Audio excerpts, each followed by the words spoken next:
बंधु माने आजिर एही कार्यक्रम को आपण मानक स्वागत।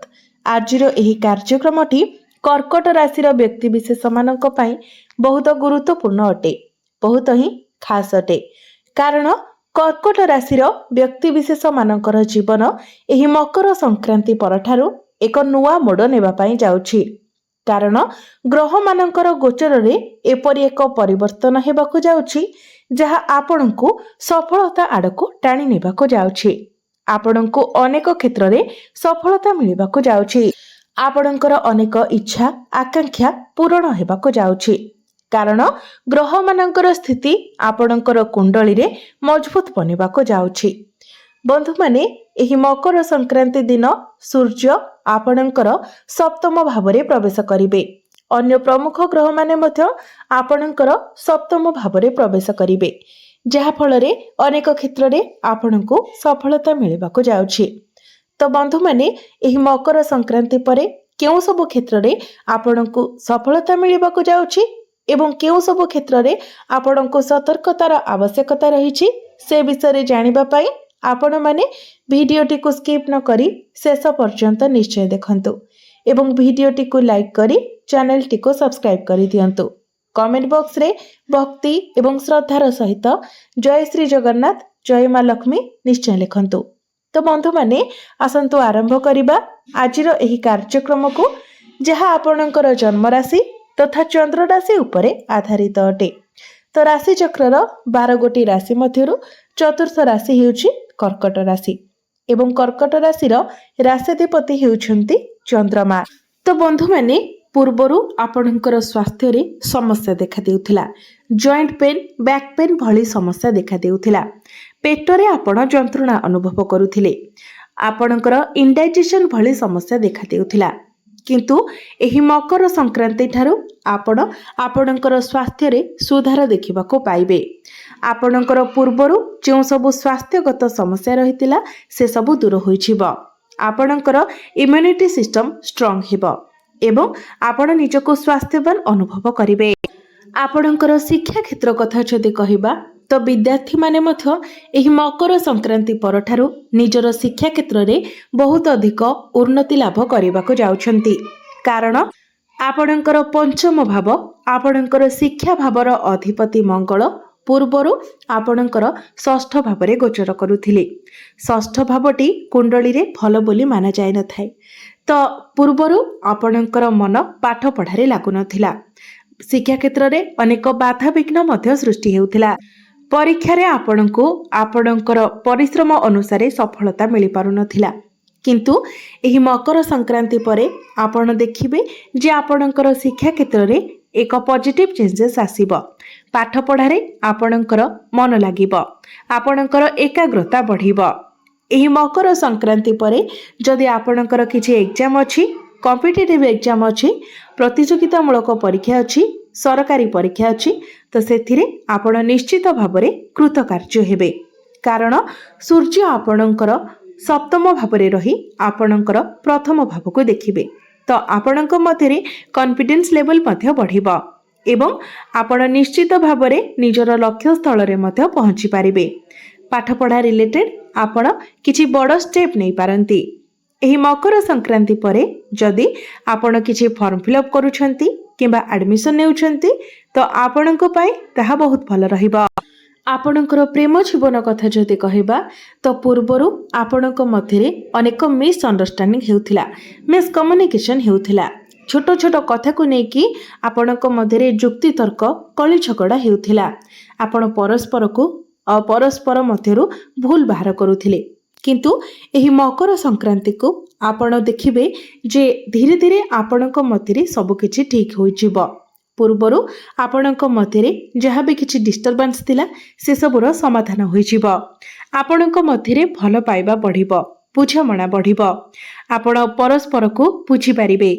आपण दुई जण मिसी केवडे बुलिबाकू जाय पारंती। आपणकर प्रेम विवाहर रूप मध्य नै पारे।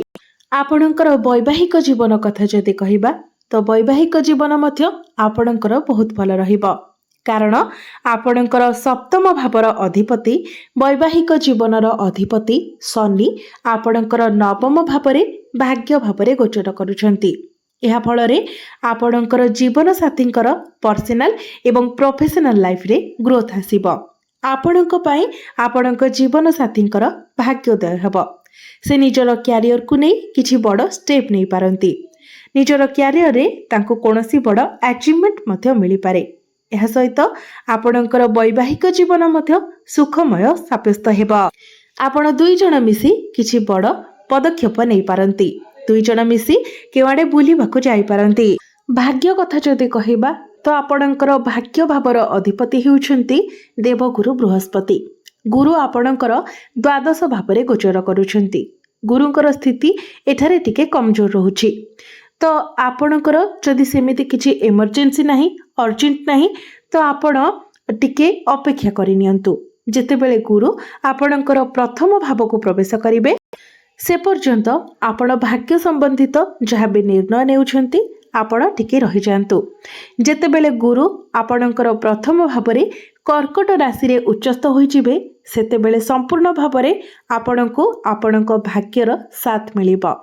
भाग्य संबंधित आपण जहाँ भी निर्णय नेबे सेथिरे आपणको सफलता प्राप्ति हेबो। आपणकर क्यारियर कथा जदि कहिबा तो मकर संक्रांति ठारू मंगलंकर दृष्टि आपणकर दशम भाव रे ही रहिबो। कारण मंगल आपणकर सप्तम भाव रे गोचर करिवे एवं मंगल चतुर्थ दृष्टि रे आपणकर दशम भाव को देखिबे।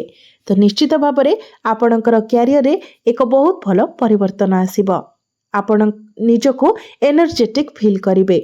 आपणकर जदि टार्गेट बेस किछि काम रहिछि तो टार्गेट आपणकर कंप्लीट होई जिवो। कारण मंगल आपणकर सप्तम भाव रे उच्चस्थ होई जिवे, जहा फल रे क्यारियर को नेकी आपणकर जहाँ भी किछि स्वप्न थिला, जहाँ भी किछि डिजायर थिला से सब फुलफिल हेबो। क्यारियर रे आपणको बहुत बड़ अचीवमेंट मिली पारे, किछि बड़ अपॉर्चुनिटी आपणको मिली पारे। जदि आपणक निकट रे चाकरी नाही, आपण चाकरीर अन्वेषण रे अछंती तो आपणको चाकरी मिलिबार मध्य बहुत अधिक संभावना रहुछि। कहिबाको गले संपूर्ण मात्रा रे संभावना रहुछि। तेणु आपण निज तरफरु चेष्टा जारी रखंतु। कारण सूर्य, शुक्र एवं बुध मध्य आपणकर केंद्र रे गोचर करिवे। तो सरकारी क्षेत्र रे मध्य आपणको लाभ प्राप्ति हेबो। जदि आपण सरकारी चाकरी करूछंती तो आपणकर पदोन्नति होई पारे, आपणकर दरमारे वृद्धि होई पारे। आपण निजर कार्य क्षेत्र रे प्रशंसित हेबे, सम्मानित हेबे। बिजनेस कथा जदि कहिबा तो बिजनेस एही मकर संक्रांति परठारो आपणकर भल रहिबो। आपण आपणकर बिजनेस रे ग्रो करिवे, किंतु मने रखंतु आपणको आपणकर क्रोध, आपणकर एग्रेशन उपरे नियंत्रण रखिबार अछि। जेहेतु मंगल एवं सूर्यंकर दृष्टि आपणकर प्रथम भाव उपरे रहिबो तो आपणक मध्यरे टिके क्रोध देखा देबो, एग्रेशन देखा देबो एवं आपण आपणकर सामना वालांको किछि एपरि कहि देई पारंती जहा तांको हट करि पारे। तेणु आपण जेतेबेले किछि कहुछंती तो भाबी चिंती कुहंतु एवं जेते पारिबे निजको पोलाइट रखिबा पई चेष्टा करंतु। एबे आसंतु जानिबा किछि प्रतिकार किछि उपाय विषय जो उपाय गुडी को करबा द्वारा आपणको अधिक मात्रा रे शुभ फल प्राप्ति हेबो एवं जहा सब अशुभत्व रहुछि सेगुडी को खंडन होई जिवो। सेथिपाई आपण प्रत्येक दिन संध्या समय रे चंद्रमांकर बीज मंत्र 108 थर जप करंतु। प्रत्येक दिन आपण उदित सूर्य को तंबा पात्र रे जलार्घ्य अर्पण करंतु। प्रत्येक दिन आपण हनुमान चालीसार पाठ करंतु एवं प्रत्येक दिन सकाळ समय रे आपण ओम नमः शिवाय मंत्र 108 थर जप करंतु। तो बंधु माने आपणकर जीवन मंगलमय हेउ, एहा ही ईश्वरंक निकट रे मोर प्रार्थना। धन्यवाद।